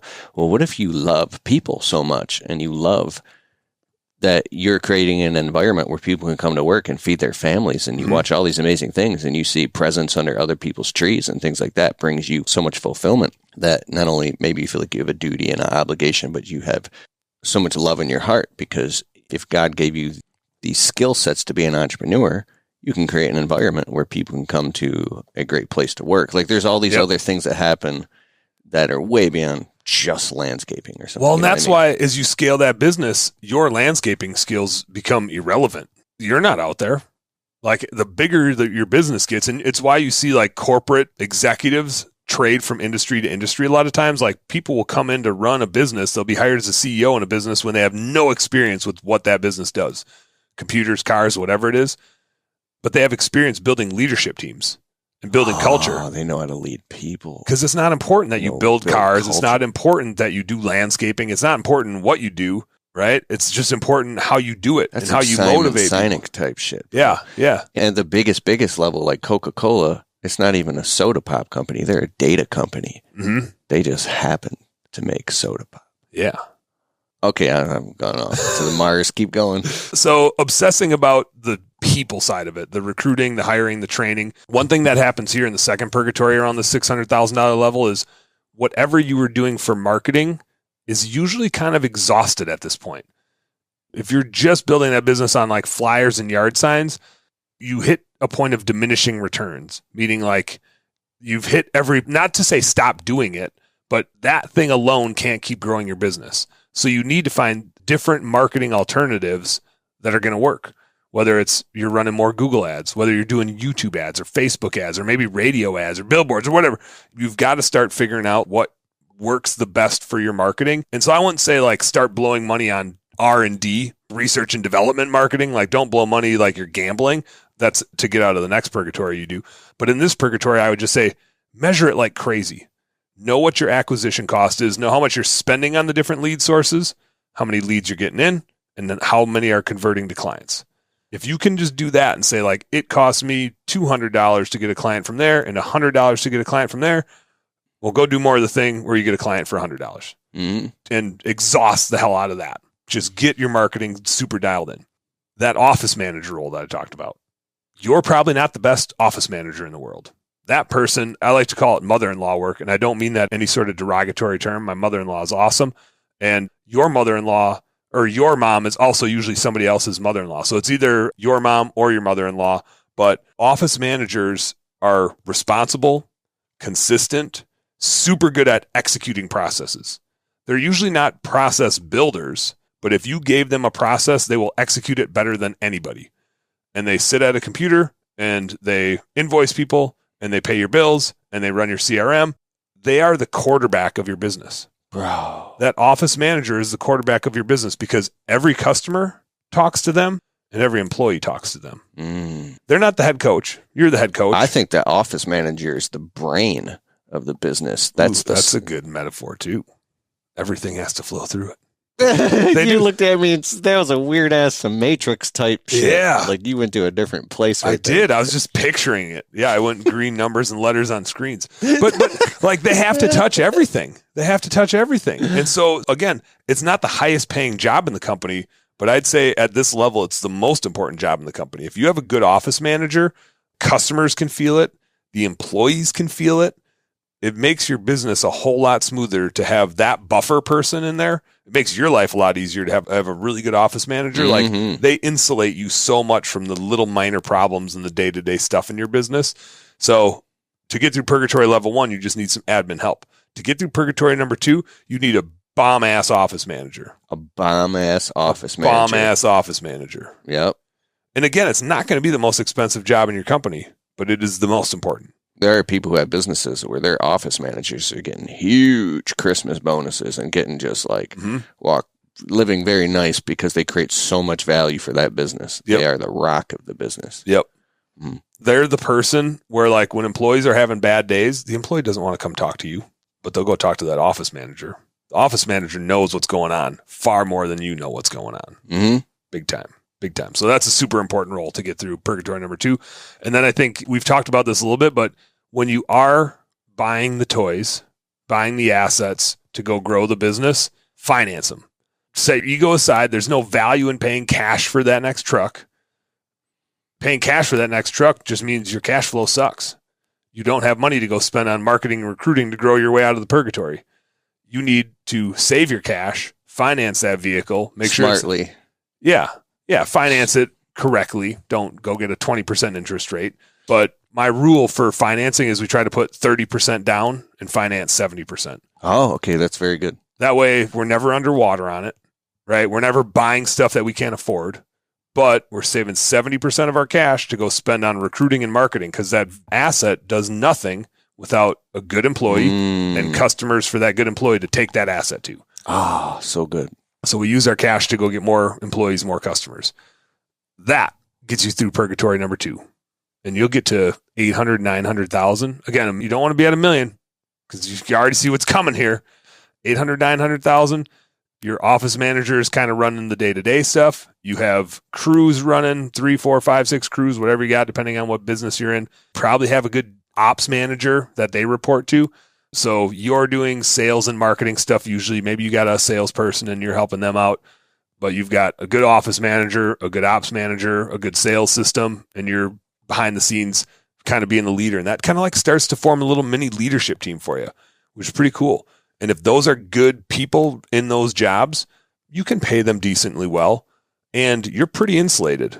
Like that's a nice business to run at the 800 to 900,000 mark. If you're making 15% profit margin, which is kind of like a good, decent profit margin, that's like somewhere between $100,000 to $150,000 of profit coming into your pocket. Plus you're taking a wage. So you can be making 200,000+ in this business, personal income. It's a pretty sweet spot to be. But everybody wants to be $1 million business, Keith. So you can't just stop at $800,000, $900,000. You got to go for the $1 million. And again, you can probably imagine what's going to happen when you try to go through that next purgatory, which is going to be your ops manager is likely to not be a good general manager, like can't run the business, could oversee the production, but can't necessarily run the business. Maybe your office manager can't either, but you're going to need to decide, are you the GM? Are you the sales manager? Because now you're going to need another salesperson to get over $1 million.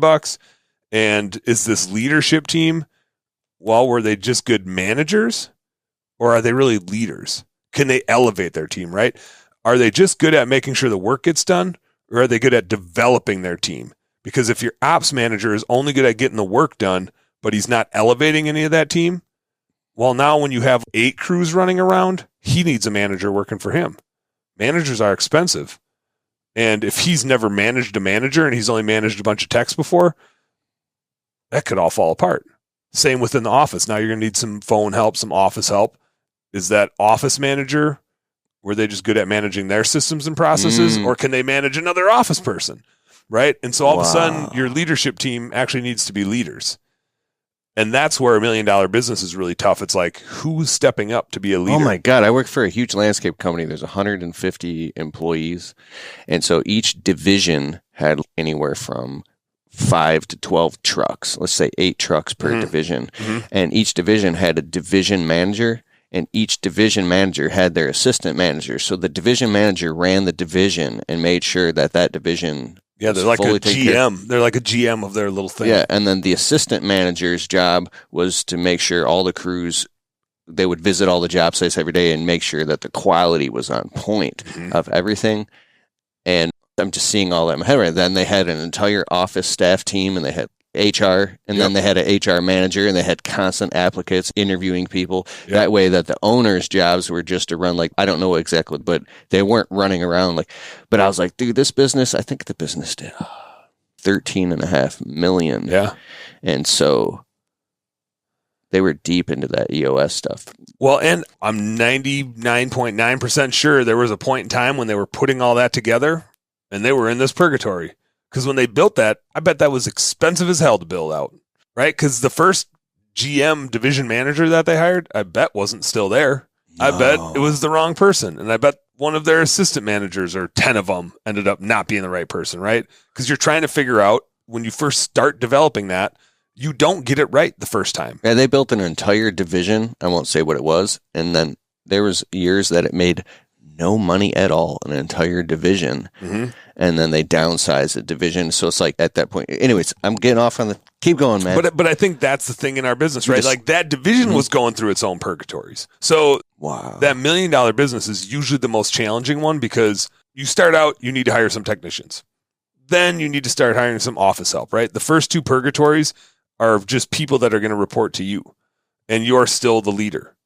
And to get through $1 million, you need a leadership team that can lead the people, so you don't have to be the only leader that's there. Mm-hmm. You have people that are spreading your culture around. You're not the only culture spreader. And that's really hard to find those people and to figure out you're leading leaders. So how do you enable them to be a good leader? Are you a good leader of leaders, or were you just a good manager of leaders? So there's some like weird questions going on there to help get you past $1 million. Here's some of my bullet points. Marketing gets kind of tricky here, because a lot of times you're really exhausting the things that you feel comfortable with. And so you kind of need a marketing R&D budget, like a research and development budget, where you're almost gambling. You're like, we're going to go try radio ads and we're going to play with them for a while, but our return expectations of this marketing that we're doing here is lower, because we're going to go just test this thing, right? Like you're spending money on tests just to find the next thing. You oftentimes at this level start acquiring a bunch of businesses, because it's expensive to go test that marketing. But if you go buy a business, well, that's just another form of client acquisition and employee acquisition. Now, hopefully you're buying a business where the culture is similar and the operating style is similar, because if you're buying businesses that are super different than yours, that can be a disaster. But buying other businesses is a great way to grow, especially at this level, because you have some capital, you have the money to buy the other business. And if you can integrate it, like you have a framework to bring them in. So you might need the talent. You might buy another business because their general manager you need to bring into your leadership team. You might buy it because you can't find the marketing levers. You need a bunch of clients, right? So there's a lot of reasons to start looking at acquisitions around that level. One thing that gets off the rails at that level is your administrative costs, because you have an office manager, and then you have a salesperson or two, and then you're paying your salary. And it's easy to figure out if technicians are making you money. You can look at what was on their schedule that day. What do you pay them? How long did it take them to do it? Whatever. Like you can tell today if a technician is making you money. Administrative people, way harder to tell if they're making you money today. Oh, our office manager was on the phone for 20 minutes with Mrs. Jones. Did she make us money today? Well, Mrs. Jones is a repeat client. Like we didn't actually invoice her today, right? And they were mostly just talking about the weather. But that's a good relationship to have. But is that valuable, or should that have been a 5-minute phone call? And in those 15 minutes that she was still on the phone with Mrs. Jones, we missed 3 other leads that came in the door. And now we got to try to call them back, right? So it's like, is that good or is it bad? It's way harder to tell if your administrative people are being productive. Every administrative person is busy. But are they busy making you money, or are they busy like playing Minesweeper on their computer? Right? And so your administrative overhead, you really need to scrutinize at that level and make sure that it's airtight, because it's easy to bleed there. It's easy to hire too many admin people, because every admin person forever always said that they were busy. Ever. They're always busy. But are they busy with the right stuff, making you money, or are they busy dicking around on the computer, not adding value? Again, it's not like a right or wrong answer sort of thing. It's just something to really scrutinize. And the last thing I would say is like developing your leadership team. EOS is a great system and a great process to start putting in place then.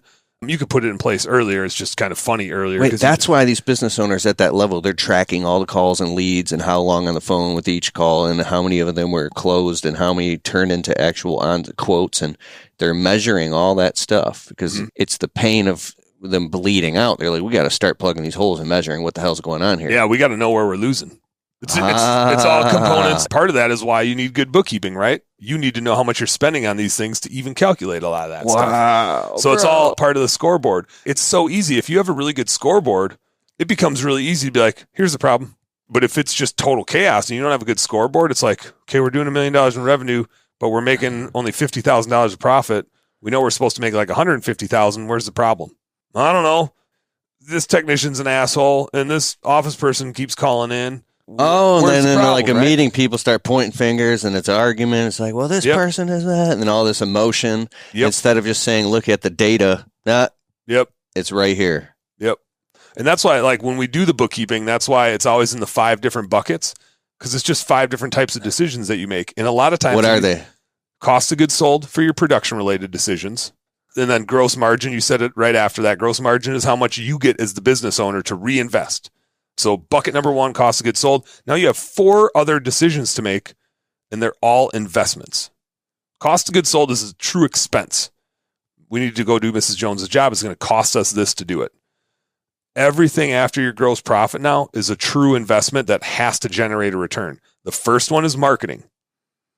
Marketing obviously has to generate a return. You're going to put money in here. You want to spit money out there. So that's your ad spend. I psychically know Austin Douglas from Ditch the Itch is listening to this right now. He's like, what's up, Austin? Sorry, he's going to come back. I listened to the whole podcast and I'm implementing it. Next time I see him, I'm sure we'll have a couple bush lights and talk about it. Yeah, all right, keep going. I haven't seen Austin with the buckets. So the first investment you make, second bucket, but first investment you make is usually marketing, ad spend, SEO. Like there's some labor in there. There's some software in there. If you're using like a Nice Job or a Sotellus to get Google reviews, anything that's lead generating. Those are the first investments that you're making. The second set of investments are administrative overhead. Those are your people infrastructure, your office manager, your bookkeeper, all the people that are helping you build that scoreboard. They're not out in the field generating revenue, right? If you're doing sales or if you're in the office, you're in the admin bucket. So it's all the people behind the scenes kind of coordinating the work that gets done and measuring the work that gets done that aren't out in the field. That's your administrative overhead. And again, that's where I'm saying in this Purgatory 3, that group has to be lights out. Because it's easy to bleed money there because it's harder to tell if they're making you money. It just is. Easy to tell if the guys in the field are making money. Hard to tell if the people in the office are making money. So that's why you got to have good tracking of your marketing metrics and stuff like that. We would even track live answer rate. Did we pick up the phone or did we take a voicemail? Because if you take a voicemail, that client interaction all of a sudden takes 5 times as long. Because then you call them back and then you got to explain, hey, how is it? Like if you would have answered the call the first time, it takes way less time. If you have to call them back, you're chasing each other around all over the place. So we used to track live answer rate for that reason. After administrative overhead, the fourth bucket, third investment that you make is fixed overhead, infrastructure stuff, rent, utilities, operating software like Jobber, your CRM, or your phone system.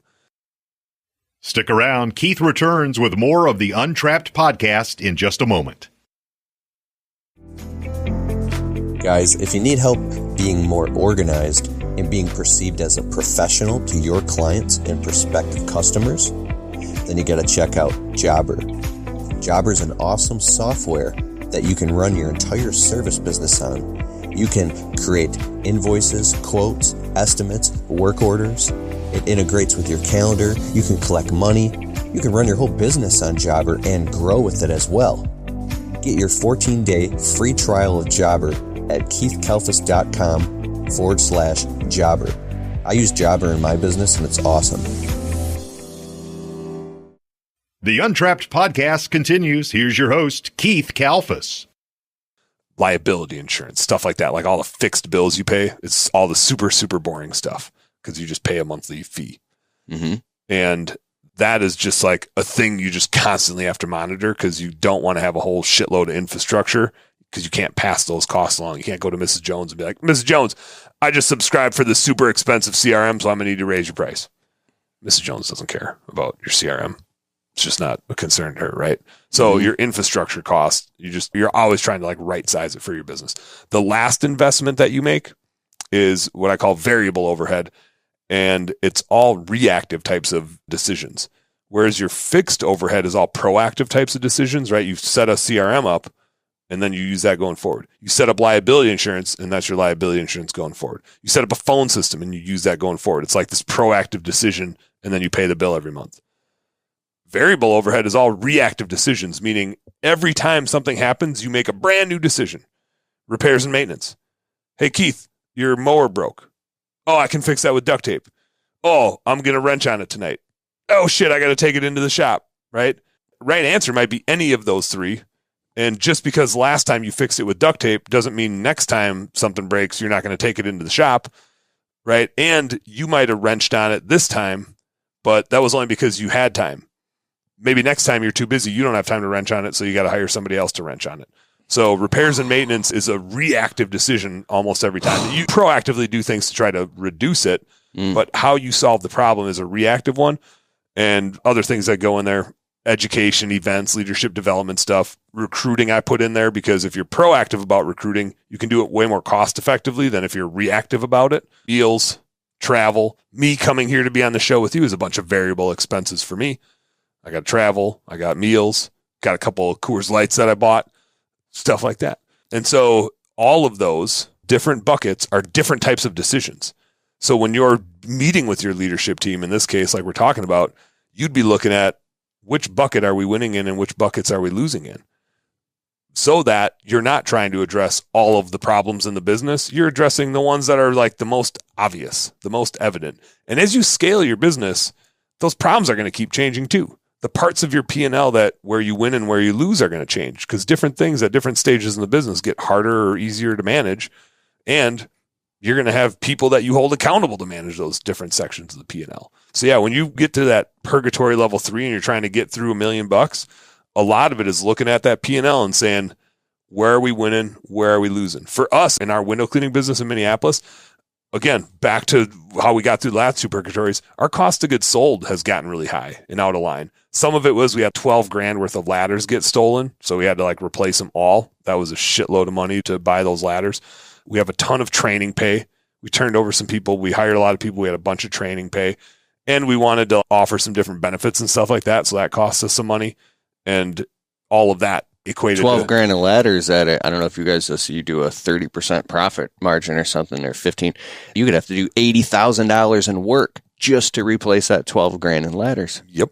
Yeah, dude, that one hurt. That hurt a lot. And it's like one of those things where we didn't want to file an insurance claim because we had a different insurance claim that we had just filed. And every time you file an insurance claim, you eventually pay for it.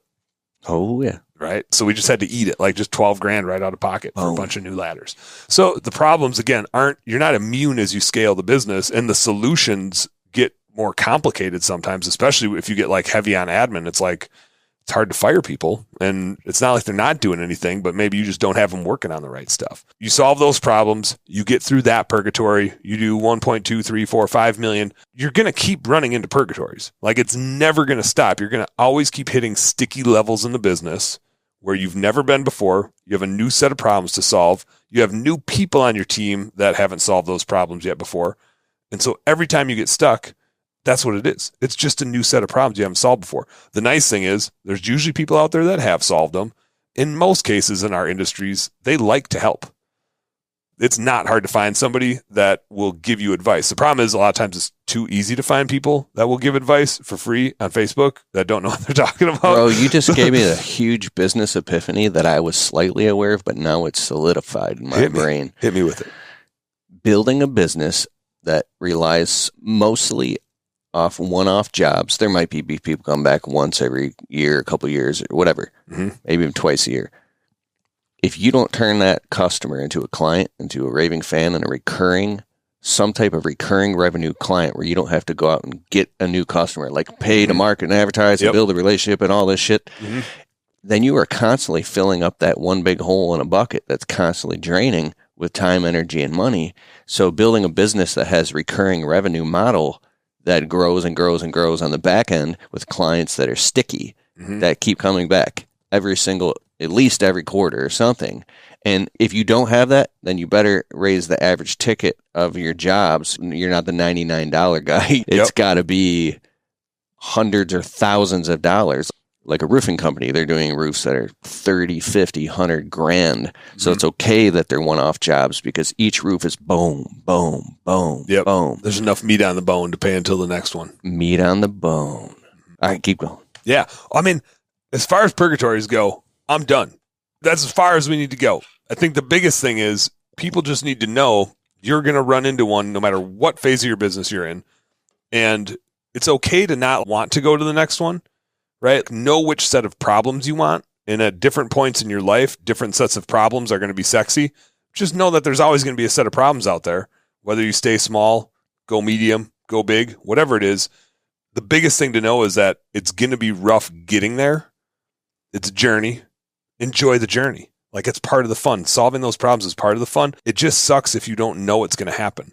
If you don't know you're going to go from being a solopreneur and then you're going to start losing money. You were just making $100,000 and now you're going to start losing money to try to do something that's harder. If you didn't know that was going to happen, that's fucking miserable, right? If you knew it was going to happen, you'd be like, how am I going to get through this as fast as I can with losing the least amount of money that I can and still enjoying myself and liking my business? Same thing is about to happen, but that's a way different approach to solving those problems and getting to the next level. And so just know that it's going to happen. It's going to happen. Have fun with it. Enjoy the process. Solve the problems. Get through it. But know that it's going to happen. It'll be sticky. You got it. Bro, I'm so happy for everybody listening right now. Reach out. Where can they find you on all platforms? Check me out. I'm mostly on Facebook, despite my disliking of it. I'm mostly on Facebook, so go check Dan Plata out on Facebook. The Home Service Happy Hour group. We got a private group where we stream the podcast, so go check out the Home Service Happy Hour.